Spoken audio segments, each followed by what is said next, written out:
Good morning, students. Today we are going to start our section C. The name of the chapter is the humming bird that live through winters. एक bird के बारे में बात करेंगे जो winter में रहता था.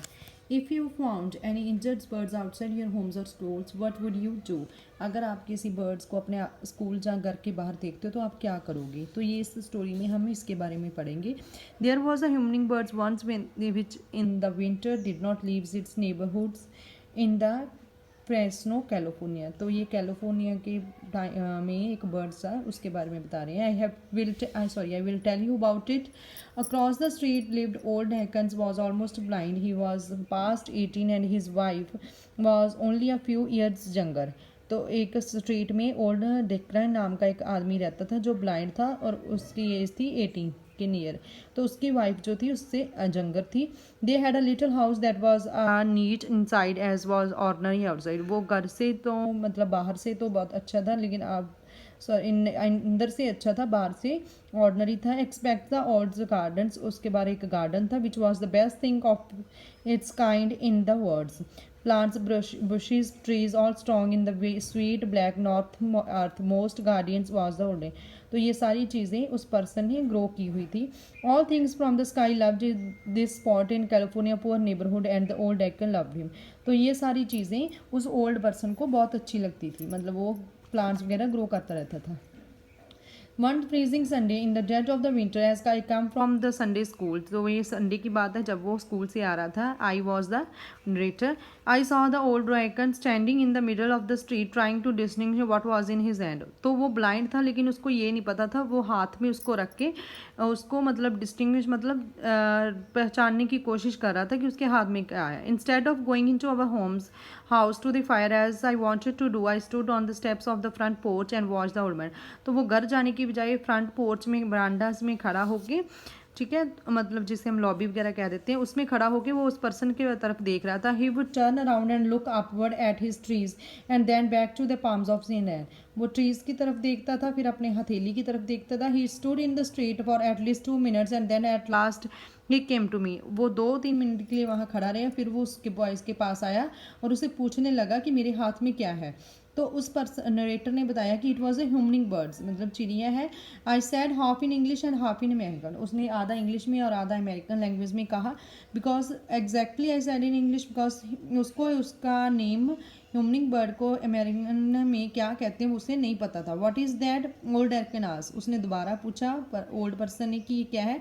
The little birds I sad you know one that comes in the summer and stand in the air. कि जो चीज़ समर में आती है और एयर में खड़ी रह देती है. And then shoots away the one thing one with the wings that beat so fast you can't see them it's your hand. जिस चीज़ को हम देख नहीं सकते वो आपके हाथ में पकड़ी हुई है. Come with me, the old man said. I can't see, and the wife at the church. I can feel its heart beating. It is in a bad way. Look again once. तो वो कहता है कि मेरे साथ आओ. तो उसे घर पे उसकी वाइफ वगैरह कुछ नहीं दिखा, तो उसे दोबारा कह रहा है कि नरेटर को कि इसको दोबारा देखो ध्यान से कि ये क्या है. उसने दोबारा देखा. It was a sad thing to behold. This wonderful little creatures of the summer time is in a big rough hands of the old pigeon. मतलब जो वो ठंड से मतलब क्या उसे ठंड लग रही थी बर्ड्स को, तो वो मतलब ठंड से वो मतलब मरने के किनारे पर था. Here it was the cold of the winter absolutely helpless and pathetic. वो मतलब बिल्कुल सैड था, मतलब मजबूर था वो, उसकी क्यों कोई भी हेल्प नहीं कर सकता था. No suspended in the soft of the summer lights not for the most like things in the words but the most helpful and the heart breaking. और उसने एक हार्ट ब्रेकिंग मतलब बहुत ही पेनफुल चीज़ उसे देखी. It is the dying I said. वो कहता है कि ये तो मर रहा है. The old man lifted his hand to his mouth and blow warm breath on the little thing in his hand. तो his hand which he could not see even see. Stay now, he said in the American. It was not till summer. Stay safe and lovely. तो उस person ने अपने mouth में से मतलब एक गर्म हवा जो अपने मुंह में से छोड़ी, तो जिसकी वजह से उसने मतलब उसे सांस आने लगी बर्ड को. तो वो दोबारा ऐसे ही कर रहा था. We went in to the kitchen of this house and while he blow warms breath on the birds he told me what to do.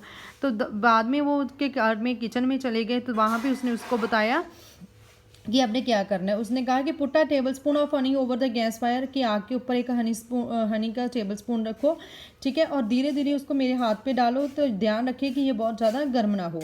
This was done after a moment the humming birds began to show signs of fresh life due to the warmness of the room, the vapours of the warm honey and the well the will and the love of the bird. और उसके प्यार, उसकी care के साथ जो bird था उसको धीरे धीरे सांस आने लगी। The son the old man could feel the changes in the hand after a moments of the to the hummingbirds began to take little dabs of the money. और धीरे धीरे वो उसकी टीनी टीनी बिट्स अपने ऊपर रखने लगा, तो फिर उसको उससे गर्मैश से वो बर्ड जो था हिलने लग गया था।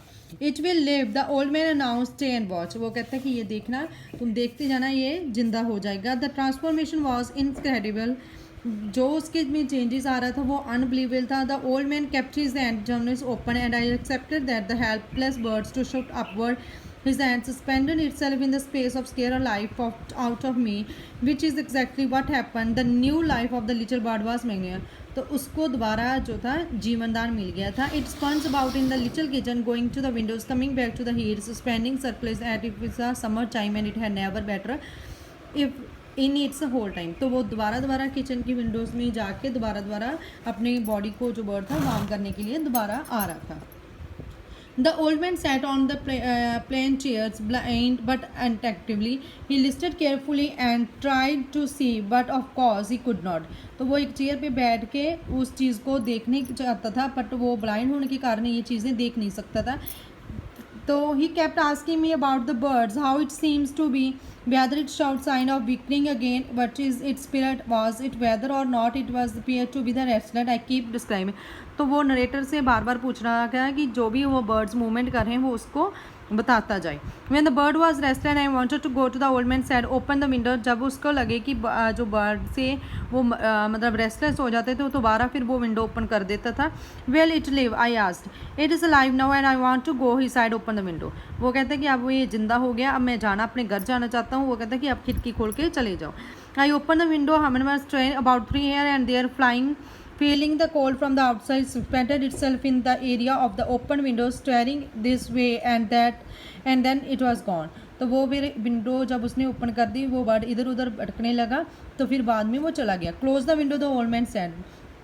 We walked 2 minutes or 2 and then I went home. The old man claimed the hummingbird lived through the winter, but I never knew for sure. I saw hummingbirds again when summer came, but I could not tell one from the another. तो वो कहते हैं कि दोबारा winter आई, उसने बहुत सारे humming birds दोबारा देखे, पर वो मतलब वो हैरान हो गया कि एक उसकी केयर से वो बर्ड जो थे बच गए. One day in the summer I asked the old man did it like the little bird. He asked, तो उसने दोबारा पूछा कि वो जिंदा है. Yes I said that we gave the honey to you. You remember the little bird that was dying in the winter, did it live. जिसको हमने हनी दी थी वो भी आज बर्ड जो है जिंदा है. Look about you, the old man said. Do you see the bird? I see humming birds. I said each of them is your bird. The old man said each of them he said swiftly and gently. वो कहता है कि इनमें कोई तो वो हो गई बर्ड जिसको हमने केयर और ट्रीटमेंट दी थी. That was all about your chapter. Thank you. If you have any problem you can ask me. Thank you.